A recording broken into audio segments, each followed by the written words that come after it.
Israel और Iran के बीच जंग जैसे हालात के बीच हिजबुल्लाह के एक टॉप कमांडर ने शांति का राग अलापा है। उसने कहा कि वो जंग नहीं चाहता है। एक तरफ लेबनान की सीमा से हिजबुल्लाह लगातार इजराइल पर मिसाइल और रॉकेट्स हमले कर रहा है, लेकिन इस संगठन में नंबर 2 की हैसियत रखने वाले कमांडर ने कहा कि वो युद्ध को बढ़ाना नहीं चाहता है।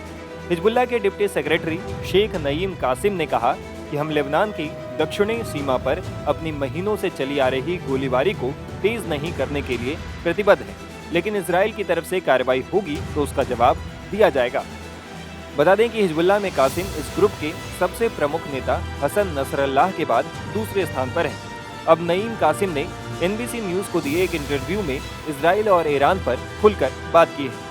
उसने कहा, इजराइल हमास की 7 अक्टूबर को लड़ाई शुरू होने के बाद लेबनान सीमा पर बढ़े तनाव के लिए इजराइल और अमेरिका दोषी हैं। इजराइल के हमलों में दक्षिणी लेबनान में सैकड़ों लोग मारे गए हैं और इजराइल लेबनान सीमा के दोनों ओर हजारों नागरिक विस्थापित हुए हैं। हमें ये उम्मीद नहीं थी कि युद्ध इतने लंबे समय तक चलेगा। हमने नहीं सोचा था कि नेतन्याहू इतने मूर्खतापूर्ण काम करेंगे और न ही हम बाइडेन और दूसरे पश्चिमी देशों को इतना नासमझ मानते थे।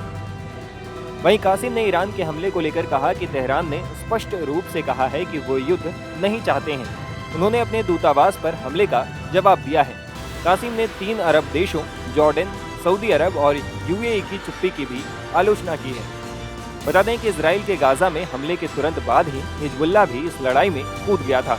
पहली बार 8 अक्टूबर को उत्तरी इजराइल के विवादित सीमा क्षेत्र पर हमला करते हुए हिजबुल्लाह ने हमास के साथ एकजुटता का ऐलान किया था।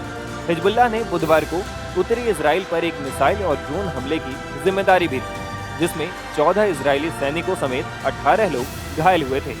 हिजबुल्लाह ने इसे इजराइल की तरफ से एक दिन पहले किए गए हमले का बदला कहा था, जिसमें उसके 2 कमांडर मारे गए थे। दावा किया जाता है कि हिजबुल्लाह को ईरान का समर्थन है। इस आतंकी संगठन के पास ड्रोन और एंटी टैंक, एंटी एयरक्राफ्ट और एंटी शिप मिसाइलों के अलावा करीब 1.5 लाख से अधिक रॉकेट और मिसाइलें हैं।